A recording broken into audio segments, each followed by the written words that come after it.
Camilla's crown is not safe, and the story most people are following completely misses. Why? Sources suggest a final demand was placed, quietly, deliberately, and when it was rejected, King Charles made a move that no one inside the palace saw coming. The key players are Charles, Camilla, and Kate. The conflict is older than anyone wants to admit, and what actually triggered this goes back further than yesterday's headlines. This is the story of how King Charles shocked everyone by removing Camilla's crown and handing it to Kate, and the rejected demand behind it may be the most explosive detail no one is talking about yet. So let me take you back to April 9th, 2005, a Wednesday morning, Clarence House. Charles and Camilla sign the register, and before the ink is even dry, his communications team releases a statement that sources say was as carefully engineered as any legal contract the royal family has ever produced. The promise was simple, stated plainly, and deliberately public. Camilla would become princess consort, not queen. The word queen was explicitly ruled out. Now, why does that matter? Because that promise wasn't just about a title, it was a transaction. The British public, still raw from Diana, still genuinely hostile to Camilla, needed something in return for accepting this marriage.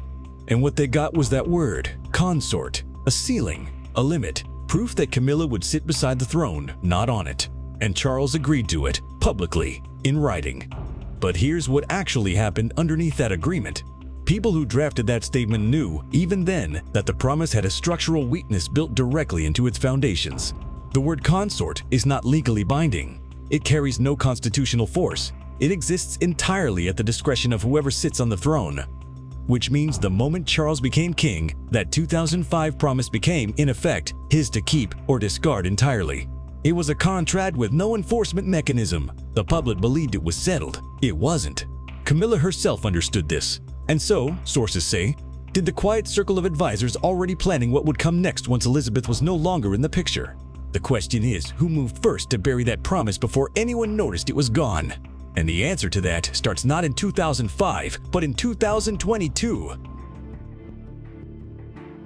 So here is what actually happened in 2022, and why almost nobody caught it in real time. On February 5th, in a statement marking her Platinum Jubilee, Queen Elizabeth made what sources describe as a carefully constructed public declaration. Her sincere wish, she said, was that Camilla be known as Queen Consort when Charles ascended. The press treated it as a generous blessing, a grandmother's gift to a complicated family story. But that framing is only half the story. The statement was not spontaneous warmth. It was a deliberate institutional maneuver, quietly drafted with palace legal advisors, timed precisely to retire the 2005 Princess Consort pledge without ever directly referencing it. The word consort was still there. The public barely noticed the distinction. And the promise Charles made 20 years earlier was, in effect, erased overnight without a single press conference, without a single direct acknowledgement that anything had changed. Now consider what the coronation then did to even that. By May 6, 2023, the palace website had quietly shifted Camilla's URL from The Queen Consort to The Queen. Consort dropped entirely.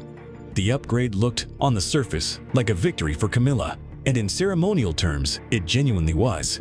She was anointed. She wore Queen Mary's crown. She stood beside Charles as his equal in the pageantry. But sources close to the structure of that day say the title and the power were never the same thing. The crown was real. The authority behind it was not. Which raises the question that nobody in that coronation crowd was positioned to ask. If Camilla held the title, who was actually holding the keys? That answer starts to become visible in what happened the moment the cameras turned off. So the coronation cameras switched off, the crown stayed in its case, and something else happened entirely. Within the first weeks of the new reign, sources suggest, a structural reality began to emerge inside the palace that was completely invisible to anyone watching from the outside. Camilla had the title, she had the anointing, she had the jewels and the pageantry and the upgraded URL. What she did not have was a seat at the table where it actually mattered. Not succession planning, not charity portfolio strategy, not royal messaging architecture, none of it. And here is where the history becomes important, because this was not an oversight. Sources close to the institutional structure of the new reign suggest this was deliberate, quietly built into the design of Camilla's role from day one. The constitutional reality had always been clear. A queen without ruling power is, functionally, a figure of ceremony. But what sources describe goes further than that. It is not simply that Camilla lacks authority by constitutional default. It is that she was allegedly excluded from the internal conversations that even ceremonial figures are typically part of. Think about what that actually means. Palace charity strategy affects which causes receive royal amplification, which organizations gain legitimacy through association with the crown, and which causes are quietly dropped. That is genuine institutional power. Succession messaging shapes how the public understands the monarchy's future. Camilla, sources say, was not in those rooms. Now, the question that follows from this is obvious. If she was holding the crown but not the keys, who was? And that is where a name starts to surface in these accounts. Not loudly, not in any official capacity, but sources suggest that by late 2023, the internal messaging decisions, the charity alignment, the succession-adjacent communications, they were increasingly running through a different office. That office was not Camilla's, which means the real question is not what Camilla was given on Coronation Day. It is what was being built in parallel while everyone was watching the ceremony.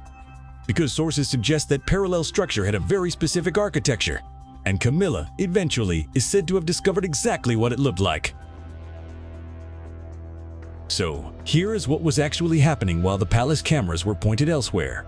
By early 2024, the dynamic between Camilla's office and Kate's office had quietly calcified into something that sources describe as two parallel institutions operating inside the same building. Not hostile, at least not visibly, but completely separate. Zero crossover on institutional decisions. Different staff hierarchies, different communication strategies, different charity portfolios, different everything. And that arrangement, sources suggest, was not accidental. The public version of the Camilla-Kate relationship has always been warm. Curated lunches, shared engagements, the occasional coordinated appearance designed to signal continuity and family cohesion. But sources close to the palace describe something genuinely different behind that presentation. Not conflict exactly, more like a deliberately maintained distance that suited certain parties far more than others. Here is what makes that distance significant.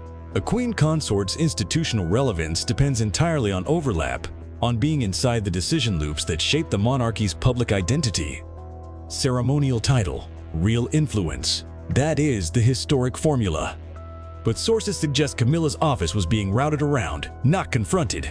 Nothing individually suspicious, everything collectively surgical. The charity lane is the clearest example. By late 2023, major patronages that nominally sat within Camilla's sphere were quietly being briefed through separate channels closer to Kate's operation. No formal transfer, no announcement, just a slow gravitational pull that sources say Camilla's team noticed but had no formal mechanism to challenge. And that is the architecture the previous section hinted at. Parallel, deniable, and already load-bearing. Which raises the obvious next question. If Kate's office was absorbing institutional weight this quietly, what exactly were they building toward? And how visible had that ascent already become to anyone paying attention? And here is where the architecture stops being invisible. Because while the previous discussion mapped what Camilla was being denied, they only hinted at the other side of that equation. Sources say the more important story was never really about what Camilla was losing. It was about what Kate was quietly, deliberately gaining. The approval numbers alone tell you something.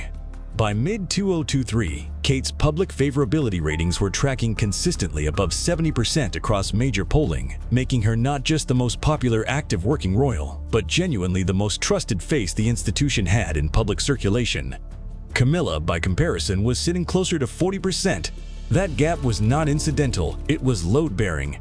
Now, favorability is one thing, structural absorption is another. And what sources close to the palace describe across 2023 is a series of moments where Catherine stepped into sovereign-adjacent functions without anyone formally authorizing the handover. The Earthshot Prize events, the early childhood mental health summits, the meetings with senior foreign dignitaries conducted not through the Foreign Office's usual Camilla-adjacent channels, but routed directly through Kensington Palace's emerging diplomatic lane. Each one individually explainable, collectively sources say deliberate. The palace branding is the clearest tell. By late 2023, official communications positioning Catherine were using language that sources describe as pointedly sovereign-facing. Words like future, continuity, national.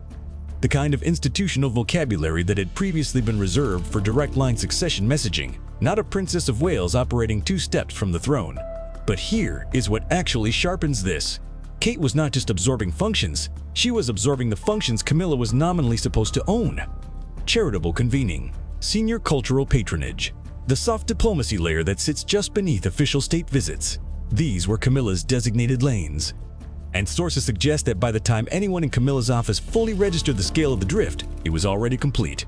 Which means Camilla faced an obvious choice: accept the erosion quietly or make a move. She made a move, and the terms she put forward were precise enough that the palace's response was not a negotiation, it was a rejection. So here is where the story stops being about drift and starts being about documentation. Sources say that sometime in the autumn of 2023, Camilla's office moved beyond informal signaling and put something concrete on the table. Not a complaint, not a conversation, a formal request for written guarantees over her institutional role, specific terms, specific protections, and a precision of what sources claim she asked for is what makes this extraordinary. According to those sources, the request covered 3 distinct areas. First, a defined portfolio of senior charitable patronages that could not be reassigned without her office's consent. Second, a formal seat in palace communication strategy, specifically the messaging layer that sits just beneath state engagements, the exact layer Kate had been quietly absorbing. Third, written acknowledgement that her role as queen carried institutional weight beyond the ceremonial, a document that would give her position teeth rather than just a title on a website URL. Now, you might ask why she needed any of this in writing. The answer is the same reason anyone asks for something in writing, because the verbal understandings had already proven worthless. She had watched the princess consort pledge dissolve. She had watched Elizabeth's sincere wish translated into a coronation title with no governance attached. She had watched patronages migrate. She knew exactly what unwritten assurances were worth inside that institution. But the palace's response, sources say, came back without a meeting. No counteroffer. No intermediary sent to discuss terms. Just a quiet, deliberate non-engagement that in palace language is not ambiguous. It means no. It means the people who read the request decided that entertaining it openly would cost more than refusing it silently. And that silence itself a message, not just to Camilla, to everyone watching how power actually moves inside that building. Because here is what the rejection revealed. This was never going to be settled between Camilla and Charles at a private dinner. The decision had already moved somewhere else, into the hands of people whose names aren't on the coronation program, which raises the question of exactly who those people are and what leverage they were protecting. Now, here is what that silence actually protected. Because the rejection of Camilla's final demand was not a husband overruling a wife, sources suggest it was an institutional apparatus making a structural calculation, and once you understand which levers were involved, the outcome reads as completely inevitable. The first lever was precedent. Senior advisors inside the household had already quietly mapped every historical case where a consort received formalized guarantees over succession adjacency. The answer came back clean. There are none. Not one precedent in the modern constitutional framework where a queen consort received binding written authority over sovereign-facing functions. To grant Camilla's terms would have required creating something entirely without precedent. That alone made it a non-starter. But there was a second lever, a financial one. Sources suggest the Duchy of Cornwall's operational restructuring, quietly completed in late 2023, had already redistributed key patronage channels toward William and Catherine's household. Not publicly announced, not debated, just done. By the time Camilla's demand arrived, the charitable infrastructure she was asking to formalize was genuinely no longer available to formalize. It had already moved. And the advisors who engineered that redistribution, the ones whose names never appear in official programs, understood precisely what they were doing. Sources say the duchy restructuring was not coincidental timing. So when the palace returned silence instead of a counteroffer, it was not cruelty, it was architecture. The decision had been made structurally, months earlier, before the demand was ever submitted, which raises the question the palace hasn't answered publicly. If the infrastructure was already migrated, already handed elsewhere, then what, exactly, does Camilla's crown actually cover now? And here is what that answer actually looks like on the ground. Because the question the palace left hanging, what does Camilla's crown actually cover now, sources suggest has a very specific, very visible answer. You just have to know where to look. Start with the ceremonial functions. Sources close to the palace say Catherine has been quietly absorbing the sovereign-adjacent appearances that, in a conventional reign, would fall to the queen. The hospital visits carrying royal warrant, the diplomatic receptions where the future of the institution is being silently auditioned for foreign dignitaries. The youth and early years charitable infrastructure that sources describe as the monarchy's single most valuable long-term asset. Those aren't Camilla's lanes anymore. They are genuinely, structurally, Catherine's. Now consider what that migration actually signals. Because this isn't a temporary cover arrangement while someone recovers from illness.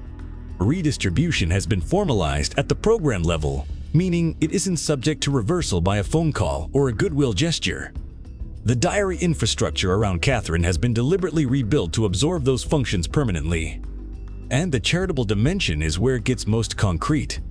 The early years work Catherine has championed since 2020, the Shaping Us campaign, the Center for Early Childhood. Sources say these were never positioned as personal passion projects. They were positioned as institutional pillars, the kind of legacy architecture that attaches to the throne itself, not to the individual holding it temporarily. Which is the part Camilla couldn't negotiate around, because you cannot demand back infrastructure that has already been rebranded under someone else's mandate. So what Catherine holds now isn't simply a collection of engagements.